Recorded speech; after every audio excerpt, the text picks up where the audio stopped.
Good morning my dear students.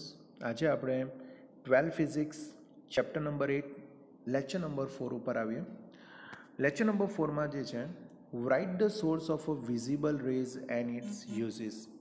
એક્ઝામમાં આ question 2 marks માટે પૂછાશે, જેમાં આપણે source of a visible rays વિશે અને એના યુઝિસ વિશેની આપણે વાત કરવાની છે. સોર્સની વાત કરીએ તો visible light is the part of a radiations emitted by the sun. તમને ખબર છે કે સનમાંથી જે રેઝ નીકળે છે અને એના લીધે જે આપણું જે હોલ યુનિવર્સ જે લાઇટ અપ થાય છે, that is due to the visible light. કેમ કે વિઝિબલ લાઇટ જે છે એ હ્યુમન બોડી માટે શું છે, તો હ્યુમન બોડી માટે સેન્સેબલ છે. અને સેન્સિબલ હોવાના લીધે આપણને જે બી વસ્તુ વિઝિબલ છે that is due to the only visible rays. These rays can be produced by flame, bulb, and incident lamps also. તો આ બધા જે છે ફ્લેમ છે, બલ્બ છે, ઇન્સિડન્ટ લેમ્પ્સ છે, આ બધા થ્રુ એ વિઝિબલ રેઝના વેવ શું કરી શકીએ, પ્રોડક્શન કરી શકીએ છીએ. This part of a electromagnetic spectrum detected by the human eye. ને આપણી જે હ્યુમન આઈ જે છે એ વિઝિબલ આઈ થ્રુ એ શું છે, સેન્સિબલ છે. It frequency varies from 700 nanometer to 400 nanometer wavelength. So the wavelength of the range of visible rays, that is between 700 nanometer to 400 nanometer. So the source of we can say the source of a visible rays, that is first reference by sun, and also we can produce by the flame, bulb, and lamp. It can be detected or sensible for a human eye, and its range between 700 nanometer to 400 nanometers wavelength. Uses ની વાત કરીએ તો human eye is sensitive of radiation of a visible rays, અને એના લીધે જ આપણને બધી વસ્તુ વિઝિબલ થાય છે. So due to the visible light we can see the object around us. બરાબર, અંધારામાં તમે કોઈ ઓબ્જેક્ટને જોઈ શકો નહીં, બટ જો લાઇટ હશે, વિઝિબલ લાઇટ હશે તો જ તમે જોઈ શકો છો. Different animals are sensible for different range of a wavelength. For example, snake can be detected by infrared waves.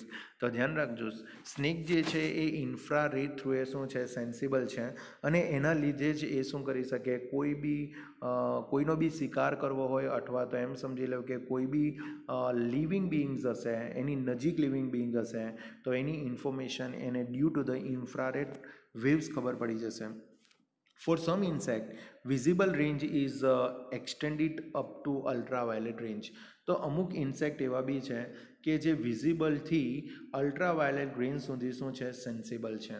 તો આટલી વસ્તુ તમારી 2 માર્ક્સમાં, બરાબર, 2 માર્ક્સમાં પૂછાશે કે source of visible rays and its uses. તો યુઝિસ તો બહુ સિમ્પલ છે કે હ્યુમન આ એના માટે સેન્સિબલ છે, એટલે આપણે અરાઉન્ડ જે બી છે એને આપણે ઇઝીલી જોઈ શકીએ છીએ, સીન કરી શકીએ છીએ. Third thing, different element have a different range of a wavelength, like a snake that can be sensible for a infrared, and some insect that have a sensible for the range up to ultraviolet range. Okay, so આટલું 2 marks માટે તમારે preparation કરવાનું રહેશે. Now let me move on the write a source on ultraviolet rays and uses. તો ultraviolet light ની વાત કરીએ તો ultraviolet radiations are produced by the special types of lamps and very hot bodies. So અમુક કોઈ પણ body હશે એ અમુક રેન્જ કરતાં વધારે જો હોટ હશે તો એ અલ્ટ્રાવાયોલેટ રેઝમાં આવશે. The sun is also important source of ultraviolet radiation. હવે સન જે છે એ બી અલ્ટ્રાવાયોલેટ રેડિયેશન્સ માટે શું છે, ઇમ્પોર્ટન્ટ છે. Most of the ultraviolet rays coming out of the suns are absorbed in a ozone layer, which are at the height of 40 to 50 km. Actually ultraviolet rays જે છે એના પાસે ઘણી એનર્જી છે, અને એટલી એનર્જી એમ સમજી લો કે અર્થ ઉપર આવે તો અર્થનું ટેમ્પરેચર બી વધી જાય. પર અર્થ ઉપર આવવા પહેલાં જે છે તમને ખબર છે કે અર્થની સરફેસથી 40 to 50 kilometres above ozone layer છે, અને એ ઓઝોન લેયર જે છે એ શું કરે છે, તો અલ્ટ્રાવાયોલેટ લાઇટને શું કરે છે, એબ્ઝોર્બ કરે છે. અલ્ટ્રાવાયોલેટ લાઇટને એબ્ઝોર્બ કરવાથી આપણને શું થશે, તો એ અર્થ સુધી પહોંચશે નહીં અને એનાથી આપણે બચી શકીએ છીએ. So excess of ultraviolet light that is harmful to the human body. When body is exposed to ultraviolet light for longer time period, melanin is produced in the body and the skin becomes dark. તમને બી ખબર છે કે હવે જો તમે બહાર રમવા માટે જો જાઓ તો તમે જેટલા ભાગે શરીરમાં કપડાં પહેરેલા હોય અને જેટલો ભાગ બહાર હશે તો એટલો ભાગ જે છે એ તમારો કેવો પડી જાય, કાળો પડી જાય. કાળો કેના લીધે પડી જાય?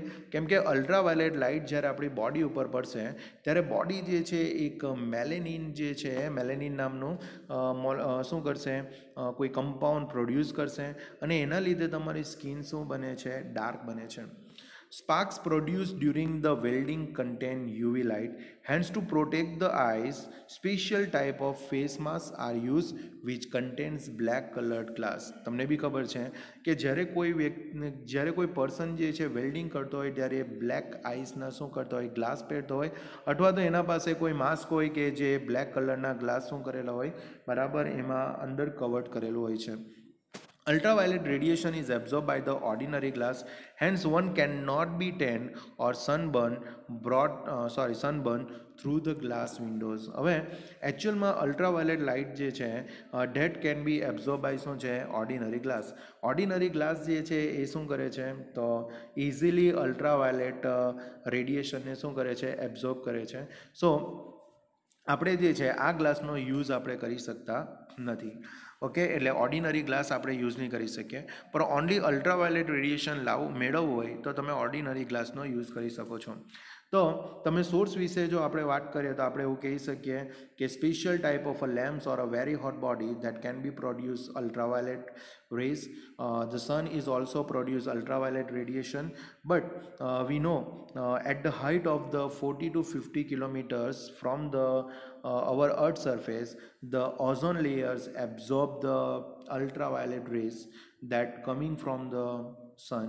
Okay, the ultraviolet light is harmful to the human body because when it exposed to the body produce melanin and hence the body skin becomes dark.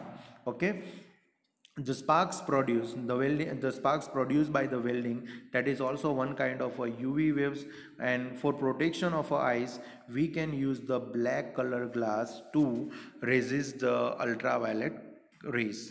હવે યુઝીસ ઉપર આવીએ તો ultraviolet waves are very short wavelength, that is around 400 nanometer to 0.6 nanometer wavelength. Hence it can be focused into the very narrow beam of a high precision like LASIK. તમને ખબર છે કે LASIK એટલે કે laser અસિસ્ટેડ in C2 કેરાટોમેલસ, બરાબર. એમાં લેસિકમાં જે છે, લેસિકમાં આપણે યુવી લાઇટનો આપણે શું કરી શકીએ, યુઝ કરી શકીએ છીએ. In a some water purification, UV bulb is also used to kill the germs. તો UV બલ્બ જે છે એનો UV વેવ્સ જે છે એને આપણે શું કરી શકીએ તો જમ્સને કિલ કરવા માટે બી આપણે યુઝ કરી શકીએ. In a atmosphere, ozone layer worked as a protective layer. In a some region, depletion of a ozone layer is a matter concern internationally, like due to the use of a CFC, chlorofluorocarbon. Actually ozone layer જે છે એના લીધે UV લાઇટનું આપણને બરાબર શું મળે છે, protection મળે છે. પણ કુલિંગ, કોઈ પણ કુલિંગ સિસ્ટમ બનાવી હોય તો એમાં ક્લોરોફ્લોરોકાર્બન યુઝ થાય છે અને એ ક્લોરોફ્લોરોકાર્બન જે છે એ ઓઝોન લેયરને શું કરે છે, ડેપ્લેશન કરે છે. ડેપ્લેશન કરે છે એટલે કે ઓઝોન લેયરને વેનિશ કરે છે.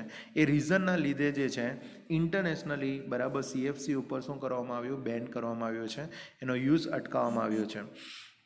તો આટલું વસ્તુ તમારું યુવીમાં આવશે. યુવીમાં એનું પ્રોડક્શન અને એટલે કે એનો સોર્સ અને એનો યુઝીસ આવશે. Now we move on a next topic. Write the source and a use of a X-ray. When electron is having very high energy is bombarded on a target, X-ray are produced. Suppose કોઈ body છે, એ body ઉપર આપણે suppose ઇલેક્ટ્રોનને શું કરીએ, બોમ્બાર્ડેડ કરીએ with a very high energy, તો એ ટાઈમે એક્સરે શું થાય છે, પ્રોડ્યુસ થાય છે. X ray lies between ultraviolet and gamma rays. તો અલ્ટ્રાવાયોલેટ અને ગેમા રેઝની વચ્ચે તમને એક્સરે મળશે અને એની રેન્જ તમને 10⁻⁻8 મીટર ટુ 10⁻13 મીટરની એની વેવલેન્થ મળશે. યુઝીસની વાત કરીએ તો x rays are use in a medical science to detect the fracture in a bones and treatments of a certain types of cancer. તો જરા ધ્યાન રાખજો, કેન્સરમાં અમુક જમ્સને તમારે શું કરવું હોય, મારવું હોય તો એ કેન્સર થેરાપીમાં બી આપણે એક્સરેનો યુઝ કરીએ છીએ. સેકન્ડ થિંગ, જ્યારે બી કોઈ બોન્સ બ્રેક થઈ ગયેલો હોય તો એ ક્યાં બ્રેક થયો છે, કેટલું ફ્રેક્ચર થયું છે એ જાણવા માટે બી આપણે એક્સરેનો યુઝ કરીએ છીએ. Excessive use of X-ray can damage and destroy the living tissue and organ. Hence, unnecessary exposure should be avoided. તો ધ્યાન રાખજો, જ્યારે બી તમે એક્સરે કરાવવા માટે જશો અથવા તો સોનોગ્રાફી કરાવવા માટે જશો તો એ ટાઈમે તમને પૂછશે કે તમે લાસ્ટ એક્સરે અથવા તો સોનોગ્રાફી ક્યારે કરાવેલું. કેમ કે જો એનો એક્સેસિવ યુઝ થશે તો એ ટિશ્યુને ડેમેજ અથવા તો ડિસ્ટ્રોય કરશે અથવા તો ઓર્ગનને પણ શું કરશે તો ડિસ્ટ્રોય કરશે. એ રીઝનના લીધે જે છે એનો એક્સેસિવ યુઝ કરવામાં આવતો નથી. તો આટલું વસ્તુ તમારું એક્સરેમાં આવશે. હવે નાવ નેક્સ્ટ આપણે લાસ્ટ ટોપિક પર આવીએ. Write the source and use of a gamma rays. તો gamma rays are emitted during the nuclear process from certain radioactive nucleus. તો અમુક રેડિયોએક્ટિવ ન્યુક્લિયસ હોય એટલે કે અમુક હેવી એલિમેન્ટ્સ હોય like uranium, neptunium, plutonium, radium, એ બધા પોતાનામાંથી ઇલેક્ટ્રોમેગ્નેટિક વેવ્સનું શું કરે છે, એમિશન કરે છે. તો એમાંથી ગામા રેઝનું પણ એ લોકો શું કરે છે, એમિશન કરે છે. તો એના ન્યુક્લિયસમાં થતી ન્યુક્લિયર પ્રોસેસ થ્રુએ સર્ટન રેડિયોએક્ટિવ એલિમેન્ટનું શું થાય છે, એમિશન થાય છે. In electromagnetic spectrum, gamma rays have a highest frequency and its wavelength is in the order of 10 raised to minus 10 meter to 10 raised to minus 14 meter wavelength. So any highest frequency છે અને એની wavelength કેટલી છે, 10 raised to minus 10 meter to 10 raised to minus 14 meter છે. જરા ધ્યાન રાખજો, F equal to શું છે, C બાય લેમડા છે. F ઇક્વલ ટુ શું છે, C બાય લેમડા છે. એટલે ફ્રીક્વન્સી વેવલેન્થને ઇન્વર્સલી પ્રપોર્શનમાં છે. જો ફ્રીક્વન્સી હાઈ હશે તો એની વેવલેન્થ શું હશે, લેસ હશે. એટલે ફ્રીક્વન્સી જો ગ્રેટર હશે તો એની વેવલેન્થ તમને લેસ મળશે, 10 raise to minus 10 metre to 10 raise to minus 14 metre મળશે. Gamma rays are use in a medical science to destroy the cells of cancer. તો કેન્સરમાં તમે કહી શકો કે તમારો કેન્સરના સેલને ડિસ્ટ્રોય કરવા માટે આપણે ગામા રેઝનો આપણે શું કરીએ છીએ, યુઝ કરીએ છીએ. So that is comes for 2 marks માટે તમારે રિમેમ્બર રાખવા પડશે. Write the source and use of a gamma rays. તો આટલું વસ્તુ તમારે આ ચેપ્ટર માટે કરવાનું રહેશે અને આના સાથે આ ચેપ્ટરની આપણી થિયરી પણ કમ્પ્લીટ થાય છે. લાસ્ટ જેટલા બી ટોપિકો લીધા છે આ થિયરીમાં, આ બધા તમારા 2 માર્ક્સ માટે આવશે. So I hope you can understand this video. If any doubt come, please inform me. I will try to explain you. Thank you very much. Bye.